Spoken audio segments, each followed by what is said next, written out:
ఎందుకు మమతా బెనర్జీ గారు అంతా ఆవేశంగా స్పీచ్లు ఇచ్చేస్తున్నారు? డెమోక్రసీ పోయిందని చెప్పేసి రోడ్డు మీదకి వచ్చి మైకులు పట్టుకొని మాట్లాడుతున్నారు. అసలు ఈడీ రైడ్కి మమతా బెనర్జీకి సంబంధం ఏంటి? షార్ట్గా చెప్పేసుకుందాం. ఓకే, సో ఐపాక్ అనే కంపెనీ ఒక ప్రైవేట్ ఏజెన్సీ యాక్చువల్గా. సో ఇది ఏం చేస్తారు, ఈ కంపెనీ వాళ్ళు ఏం చేస్తారు అని అంటే ఈ ఎలక్షన్ స్ట్రాటజీస్ ఇవన్నీ రన్ చేస్తూ ఉంటారు. వీళ్ళు ఒక స్కామ్ చేశారు అని చెప్పేసి ఈడీ రైడ్ జరిగింది. ఆ స్కామ్ ఏంటి అని అంటే కోల్ స్మగ్లింగ్ స్కామ్ అనేది జరిగింది. దాని మీద మనీ హవాలా త్రూ ట్రాన్స్ఫర్ చేశారని చెప్పేసి కంపెనీ వాళ్ళ పైన ఈడీ రైడ్ వచ్చింది. అయితే మమతా బెనర్జీ గారి ఇష్యూ ఏంటి అని అంటే మమతా బెనర్జీ పార్టీ ఏదైతే ఉందో ఆ పార్టీకి అఫీషియల్గా వీళ్ళకి వర్క్ చేస్తారు.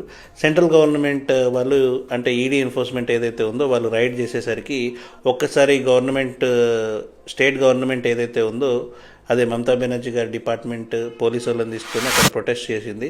అండ్ తన ఇంటెన్షన్ ఏంటి అని అంటే ఈ documents, sensitive information, political strategies ఇవన్నీ బయట పెట్టాలనే ఇంటెన్షన్తో చేశారు అని చెప్పేసి మమతా బెనర్జీ గారు అంటున్నారు. కానీ ఈడీ ఏమంటుంది అని అంటే అక్కడ జరిగిన స్కామ్స్, మనీ లాండరింగ్, హవాలా రిలేటెడ్, ఆ కోల్ స్కామ్ ఒకటి జరిగింది దాని రిలేటెడ్ ఇవన్నిటి గురించి ఈడీ ఎన్ఫోర్స్మెంట్ వాళ్ళు రైడ్ చేశారు. దాని డీటెయిల్స్ మాత్రమే చేశామని చెప్పి. కానీ మమతా బెనర్జీ గారి ఆరోపణలకి దీనికి సంబంధం లేకుండా ఉంది.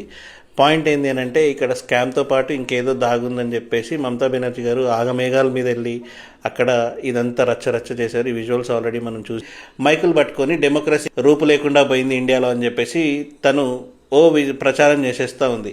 ఇది కూడా ఒక పొలిటికల్ స్టంట్ అని చెప్పి నేను అనుకుంటున్నాను. కానీ ఈడీ రైడ్ వెనకాల ఉంది వేరే థింగ్స్ అని చెప్పేసి తెలుస్తుంది. మీరేమనుకుంటున్నారో కామెంట్ చేయండి.